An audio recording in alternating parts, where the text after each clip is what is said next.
প্রিয় শিক্ষার্থী বন্ধুরা আসসালামু আলাইকুম। অ্যাকাউন্টিং ক্লাসে স্বাগত জানাচ্ছি। আমি সোহেল রানা। আজ আমি আবারও আপনাদের সামনে হাজির হয়েছি নতুন একটি ভিডিও নিয়ে।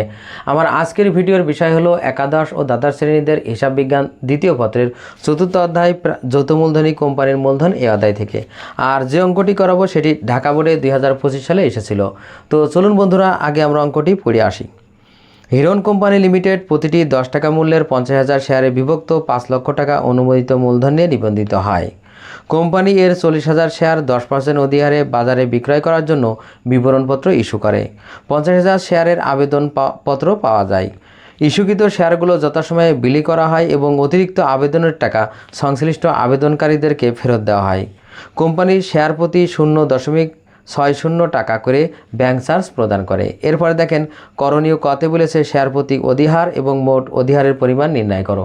তো প্রথমে আমরা জেনে নিই শেয়ার অধিহারটা কি। শেয়ার অধিহার হলো শেয়ারের মূল্য যা তার থেকে অতিরিক্ত যে পরিমাণ টাকা আদায় করা হয় সেটাই হলো শেয়ার অধিহার।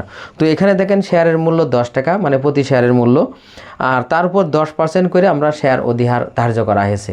তো 10 টাকা 10% করলে কত হয়? 1 টাকা। যেহেতু প্রতি শেয়ারের মূল্য 10 টাকা আর তার 10% অতিরিক্ত নেওয়া হচ্ছে যেটা অধিহার, তার মানে 10 টাকা 10% করলে কত হয়? 1 টাকা। তার মানে শেয়ার প্রতি অধিহারের হলো 10 গুণ 10%, তার মানে 1 টাকা। তার মানে আমরা শেয়ার 1 টাকা করে বেশি আদায় করছি। এবার দেখেন মোট অধিহারের পরিমাণ নির্ণয় করতে বলা হয়েছে। তো মোট অধিহার নির্ণয় করতে হলে আমাদের মনে রাখতে হবে যে দেখেন যে আমাদের এখানে মোট শেয়ারের সংখ্যা হলো 50,000, মানে কোম্পানি যখন গঠন হয় তখন কোম্পানির মোট শেয়ারের সংখ্যা 50,000।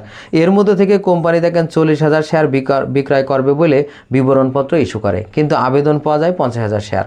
মনে রাখবেন আমরা ইস্যু করব, মানে ইস্যু করেছি 40,000 শেয়ার, কিন্তু আবেদন পেয়েছি কত? 50,000।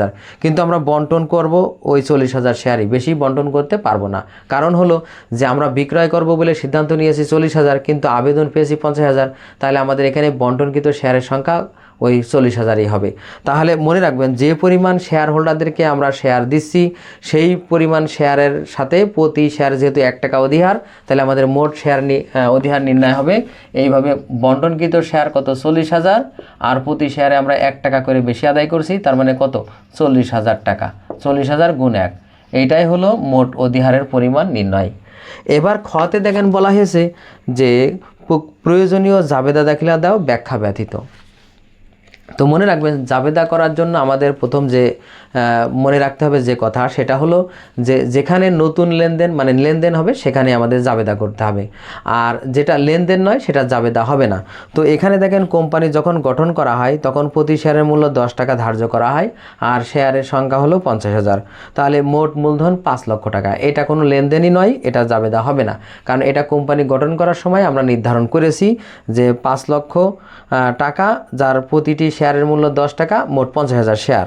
এবার দেখেন কোম্পানি এর 40,000 শেয়ার 10% অধিহারে বাজারে বিক্রয় করার জন্য বিবরণপত্র প্রচার করে। এরও কোনো জাবেদা হবে না, কারণ কোম্পানি বিক্রয় করবে বলে একটা বিজ্ঞাপন জারি করেছে, বিবরণপত্র ইস্যু করেছে। তো এখানেও কোনো লেনদেন হয়নি। কিন্তু এরপরে দেখেন 50,000 শেয়ার আবেদনপত্র পাওয়া যায়। তার মানে এই যে যারা শেয়ার ক্রয় করবে তারা প্রথমে শেয়ার ক্রয় করার জন্য আবেদন করেছে। তো মনে রাখবেন আবেদন করার সময় তারা শেয়ারের যে মূল্য সেটা পরিশোধ করেই আবেদন করা হয়। তাহলে আমরা এখন দেখেন কোম্পানির হিসাব বইতে আমরা হিসাব করছি, তাই আমরা এখন শেয়ার আবেদনের টাকা পাচ্ছি। তার মানে আমাদের ব্যাংকের মাধ্যমে শেয়ার আবেদন করা হয়। তার মানে আমাদের এখানে আগে পক্ষ বের করতে হবে কিভাবে, যে শেয়ার আবেদন পাওয়া গেল। তাহলে শেয়ার আবেদনে একটা পক্ষ ধরবো আমরা এখানে, আর শেয়ার আবেদন করা হয় যেহেতু ব্যাংকের মাধ্যমে, তার মানে আরেকটি পক্ষ হলো ব্যাংক হিসাব। তাহলে আমার ব্যাংক সম্পদ, এই সম্পদ বৃদ্ধি পাচ্ছে তাই ডেবিট। তাহলে আমরা এখানে লিখবো ব্যাংক হিসাব, যেহেতু যারা শেয়ার কিনবে মানে ক্রয় করবে তারা আমাদের ব্যাংকের মাধ্যমে শেয়ার আবেদন করছে, তার মানে আমার ব্যাংক সম্পদ বৃদ্ধি পাচ্ছে ডেবিট। আর যেহেতু আমরা শেয়ার আবেদনের টাকা পাচ্ছি তাহলে আমরা এখানে লিখব শেয়ার আবেদন হিসাব ক্রেডিট, শেয়ার আবেদন হিসাব ক্রেডিট। এখন বিষয় হলো যে টাকা হবে কত। দেখেন খেয়াল করেন আমরা আবেদন পেয়েছি 50,000 শেয়ার, আর প্রতিটি শেয়ারের মূল্য কত? 11 টাকা।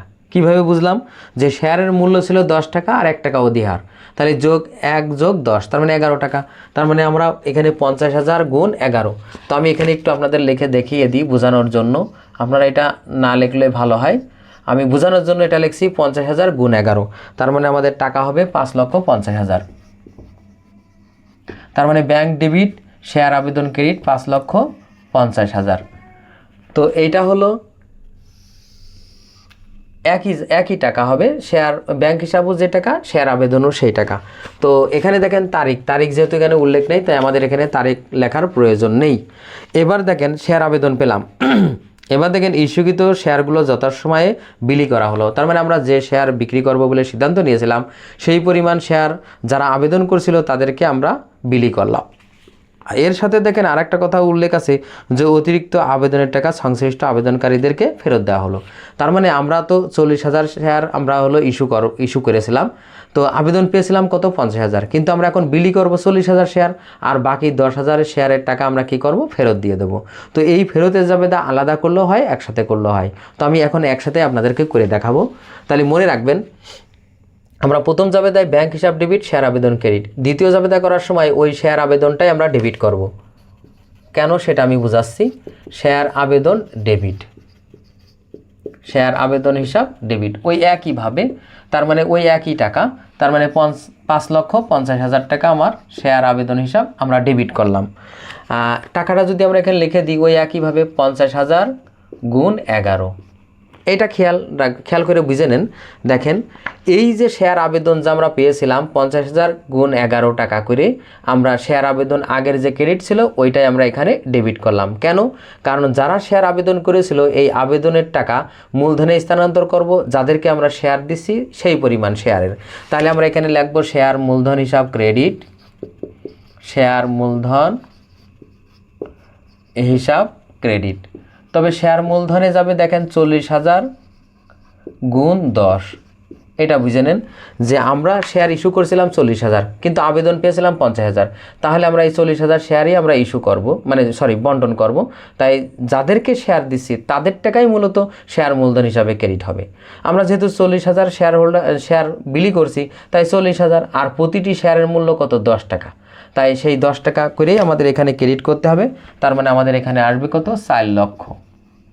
এখন প্রশ্ন হলো যে এখানে তো আগে শেয়ার আবেদন ডেবিট করলাম 11 টাকা, কিন্তু মূলধনে ক্রেডিট করলাম 10 টাকা। এর কারণ হলো, মনে রাখবেন, আমরা শেয়ার যদি কম দামেও বিক্রি করি বা বেশি দামেও বিক্রি করি, তাহলে মনে রাখবেন শেয়ারের মূল দাম যেটা, সেটাই মূলধন হিসাবে ক্রেডিট হবে। কারণ মূলধন কখনো বাড়িয়েও লেখা যাবে না, কমায়েও লেখা যাবে না। তার মানে শেয়ারের মূল্য যেটা, সেটাই এখানে মূলধন হিসাবে ক্রেডিট হবে। এবার দেখেন তাহলে আমরা বাকি 1 টাকা কী করব, শেয়ার অধিহারে স্থানান্তর করব। তাহলে আমরা এখানে লিখলাম শেয়ার অধিহার। তার মানে আমরা যে 40,000 শেয়ার যাদেরকে শেয়ার দিচ্ছি, এই 40,000 শেয়ার 1 টাকা করে আমরা বেশি নিয়েছি। তাই এখানে ওই যে পরিমাণ টাকা আমরা বেশি নিয়েছি সেই পরিমাণ টাকা আমরা এখানে অধিহার হিসাবে লিখব। তাহলে এখানে শেয়ার অধিহার ক্রেডিট কত, 40,000 টাকা, আমরা এখানে ক্রেডিট লিখলাম। এবার দেখেন আমাদের এখানে 40,000 গুণ 10, 40,000 গুণ 1, তার মানে 40,000 গুণ 11 হয়ে গেল এই দুইটা মিলে। এবার দেখেন থাকে আর 10,000, যে শেয়ার হোল্ডারদেরকে আমরা শেয়ার দিইনি তাদেরকে এখন কি করব, ফেরত দিয়ে দেবো টাকাটা। তো পাওয়ার সময় ব্যাংক ডেবিট করলাম, সম্পদ বৃদ্ধি পেয়েছিল, তাই এখন যেহেতু আমরা ফেরত দিয়ে দিচ্ছি, তার মানে আমার ব্যাংক সম্পদ হ্রাস পাচ্ছে, তাই ব্যাংক হিসাব আমাদের ক্রেডিট করতে হবে। কত, এই দেখেন 10,000 শেয়ার ফেরত দিচ্ছি 11 টাকা করে। কারণ আমরা শেয়ার যখন আবেদন পেয়েছিলাম তখন 11 করেই আবেদন পেয়েছিলাম, তাহলে এখন যদি ফেরত দিই তাহলে 11 টাকা করেই ফেরত দিতে হবে। তখন 11, তার মানে 1,10,000 টাকা। এটাই ছিল আমাদের দ্বিতীয় জাবেদা। এবার দেখেন এখানে বলা হয়েছে যে কোম্পানির শেয়ার প্রতি 0.60 টাকা করে ব্যাংক চার্জ প্রদান করে। তার মানে আমরা যে ব্যাংকের মাধ্যমে লেনদেন করছি, এর ফলে ব্যাংক আমাদের হিসাব থেকে চার্জ করেছে। তো এখানে দেখেন ব্যাংক চার্জ একটি পক্ষ আর ব্যাংক হিসাব আরেকটি পক্ষ। তো আমরা এখানে লাগবো ব্যাংক চার্জ, যেহেতু খরচ আর এই খরচটা বৃদ্ধি পাচ্ছে, তাই এখানে ব্যাংক চার্জ হিসাব ডেবিট, ব্যাংক চার্জ হিসাব ডেবিট। আর অপরপক্ষে যেহেতু এই ব্যাংক চার্জটা ব্যাংক হিসাব থেকে কেটে নেওয়া হচ্ছে, তাই আমাদের এখানে ব্যাংক সম্পদ হ্রাস পাচ্ছে, তাই ব্যাংক হিসাব ক্রেডিট। টাকা হবে আমাদের শেয়ার কত, 40,000, আর যেহেতু প্রতি শেয়ারে 0.60 টাকা করে কাটা হচ্ছে, তার মানে আমাদের এখানে টাকা হবে 24,000 টাকা। তার মানে এই 24,000 টাকা ব্যাংক চার্জ, আর ব্যাংক চার্জের জন্য আমাদের জাবেদা আসছে ব্যাংক চার্জ একটি খরচ বৃদ্ধি পাচ্ছে ডেবিট, আর ব্যাংক হিসাব ক্রেডিট। এটাই ছিল আমাদের জাবেদা, খ প্রশ্নের উত্তর। এবার গতে দেখেন বলা হয়েছে কোম্পানির আর্থিক অবস্থার বিবরণী প্রস্তুত করো। তো আর্থিক অবস্থার বিবরণী করতে হলে আমাদের জানতে হবে যে আর্থিক অবস্থার বিবরণীতে দুইটা সাইড থাকে, একটি হলো সম্পদ আর একটি হলো দায় ও শেয়ার হোল্ডারদের মূলধন। তো আমাদের প্রথমে দেখেন যে জাবেদা আমরা করেছি সেই জাবেদা থেকেই মূলত আমরা দেখে আমরা এই আর্থিক অবস্থার বিবরণীতে হিসাবগুলো লিখব। তো আমাদের প্রথমে দেখেন সম্পদ দেখেন এখানে আছে শুধুমাত্র চলতি সম্পদ, তাই আমরা এখানে আগে লিখে নিলাম চলতি সম্পদ। এই চলতি সম্পদের মধ্যে আমাদের দেখেন পুরা জাবেদার মধ্যে আমরা যে 3টা জাবেদা দিয়েছি সেখানে আমাদের ব্যাংক জমা আমরা পেয়েছি, তাহলে আমরা এখানে লিখব হলো ব্যাংক জমা বা ব্যাংক হিসাব। তো আমরা এখানে লিখলাম ব্যাংক জমা। তো এখানে দেখেন ব্যাংক জমা ডেবিট ছিল 5,50,000 আর ব্যাংক জমা ক্রেডিট ছিল, দেখেন ব্যাংক ক্রেডিট ছিল আপনার 1,10,000 যেটা আমরা ফেরত দিয়েছিলাম শেয়ার। আর তৃতীয় জাবেদায় ব্যাংক হিসাব ক্রেডিট ছিল 24,000 টাকা। মনে রাখবেন ডেবিট আর ক্রেডিট যদি একই হিসাব থাকে তাহলে ডেবিটের সাথে ক্রেডিটগুলো বিয়োগ করে বাকিটা আমরা লিখব। তাহলে আমাদের এখানে যেহেতু ব্যাংক ডেবিট ছিল 5,50,000 আমরা লিখলাম, তার সাথে 1,10,000 আমাদের ফেরত দিয়েছিলাম আর আমরা 24,000 টাকা ব্যাংক চার্জ পরিশোধ করেছিলাম। তাহলে আমাদের ব্যাংক উদ্বৃত্ত আর কত থাকে 4,16,000। তাহলে আমরা এখানে 4,16,000 টাকা লিখব ব্যাংক জমা বলে। এটা ছিল আমাদের মূলত হলো চলতি সম্পদ। এরপরে দেখেন আমাদের যে তৃতীয় জাবেদায় ব্যাংক চার্জ ছিল এটা হলো আমাদের অসমন্বয়কৃত ব্যয়। অসমন্বয়কৃত ব্যয়। এই অসমন্বয়কৃত ব্যয় বলতে কি বোঝায়? দেখেন শেয়ার তো মূলত মানে আমরা একবারই বিক্রি করি সাধারণত কোম্পানি, তো এই শেয়ার বিক্রি করার সময় বড় ধরনের খরচ, এটা যদি আমরা প্রথম বছরেই খরচ হিসেবে আমরা যদি লিপিবদ্ধ করে থাকি তাহলে কোম্পানির লাভ দেখাতে পারবে না, সেই ক্ষেত্রে কোম্পানির শেয়ার ক্রয়ের শেয়ার হোল্ডারগণ আগ্রহ দেখাবে না। সেই জন্য আমরা প্রথম যে খরচটা হয় যেটা এককালীন সেই খরচকে আমরা অসমন্বয়কৃত ব্যয় বলে লিখব, কারণ এই খরচটা পরবর্তীতে মানে এই অসমন্বয়কৃত ব্যয়টা পরবর্তীতে আস্তে আস্তে প্রত্যেক বছরেই কী করতে হয় অবলম্বন করতে হয়। তাই আমরা প্রথমে যে ব্যয়টা করলাম এটাকে আমরা অসমন্বয়কৃত ব্যয় বলে আমরা এখানে লিখব, যেটা হলো ব্যাংক চার্জ। Bank charge. তো ব্যাংক চার্জ কত টাকা? আমাদের এখানে 24,000 টাকা। তো আমরা এখানে লিখলাম 24,000 টাকা। এবার দেখেন এই দুইটা টাকাই ছিল আমাদের সম্পদ, আর কোনো ডেবিট নেই। তবে শেয়ার আবেদন দেখেন ডেবিট আছে আবার ক্রেডিটও আছে একই টাকায়, তাই ডেবিট ক্রেডিট মিলে এটা আর ব্যালেন্স থাকে না, সেজন্য শেয়ার আবেদনের টাকা এখানে আসবে না। তো এই 2 টাকা যোগ করলে আমরা পাচ্ছি 4,40,000 টাকা। তাহলে আমরা এখানে লিখলাম 4,40,000 টাকা। এটা আমরা এখানে ক্লোজ করে দেব। এইবার আমরা যে শেয়ার মানে দায় ও শেয়ার মূলধন বলে পরের সাইডটা লিখব। শেয়ার মূলধন বা শেয়ার হোল্ডারদের সত্ত্ব যাই লেখেন, আমরা এখানে শেয়ার মূলধন বলেই লিখলাম। তো এখানে দেখেন দায় ও শেয়ার মূলধনের মধ্যে কি কি যাবে আমাদের এখানে খেয়াল রাখতে হবে যে কোম্পানির 4 ধরনের মূলধন এখানে ব্যবহার হয়। একটা হলো অনুমোদিত মূলধন, তার মানে কোম্পানি গঠন করার সময় যে পরিমাণ শেয়ার এবং প্রতি শেয়ারে কত টাকা করে আমরা নিবন্ধিত হয়েছিল সেইটা এখানে উল্লেখ করতে হয়। তো এখানে দেখেন আমরা প্রথমে লিখব অনুমোদিত মূলধন। আমরা এখানে অনুমোদিত মূলধন বলে হেডিং দিয়ে লিখব অনুমোদিত মূলধন। তার মানে কোম্পানি গঠন করার সময় যে পরিমাণ শেয়ার অনুমোদন করেছিল আর কি, তো সেটা হলো প্রতি শেয়ার 10 টাকা করে। দেখেন প্রতি শেয়ার 10 টাকা করে, প্রতি শেয়ার 10 টাকা করে 50,000 শেয়ার, 50,000 শেয়ার। তো গুণ করলে আসে 5 লক্ষ টাকা। তো আমরা এখানে শেষ টাকার ঘরে 5 লক্ষ টাকা লিখলাম। মূলত কোম্পানির এটা কোনো মূলধন না, তাই এটা লিখে আমাদের ক্লোজ করে দিতে হবে। তো এবার দেখেন ইস্যুকৃত মূলধন। আর ইস্যু মানে কোম্পানি যেটা বিক্রয় করার জন্য সিদ্ধান্ত নিয়েছে, তো সেটা হলো 40,000 শেয়ার। আর ওই 40,000 শেয়ারই কোম্পানি কিন্তু বিলি করেছে, তার মানে শেয়ার হোল্ডারদেরকে প্রদান করেছে। তাহলে ইস্যু হলো যেটা বিক্রয়ের জন্য আমরা সিদ্ধান্ত নিয়েছি, বিবরণপত্র দিয়েছি। আর বিলি হলো যে পরিমাণ শেয়ার যারা আবেদন করেছে তাদেরকে আমরা বিলি করেছি। আর আদায় মানে যত শেয়ারের টাকা আদায় করা হয়েছে সেটা। তো এখানে দেখেন 3টাই একই টাকা, তাই আমরা এখানে একবারেই লিখব। তাই আমরা এখানে লিখতে পারি ইস্যু, বিলি ও আদায়কৃত মূলধন। আমরা এখানে ইস্যু, বিলি, সুন্দর করেই লিখি ইস্যুকৃত, তারপরে বিলিকৃত ও আদায়কৃত মূলধন। আদায়কৃত মূলধন এইটা লেখার পরে ওই একইভাবে লিখতে হবে যে প্রতি শেয়ার 10 টাকা করে, 10 টাকা করে কত, 40,000 শেয়ার, 40,000 শেয়ার। তাহলে 10 গুণ 40 কত হয়, 4 লক্ষ। তাহলে আমরা এখানে শেষ টাকার ঘরে 4 লক্ষ টাকা লিখলাম।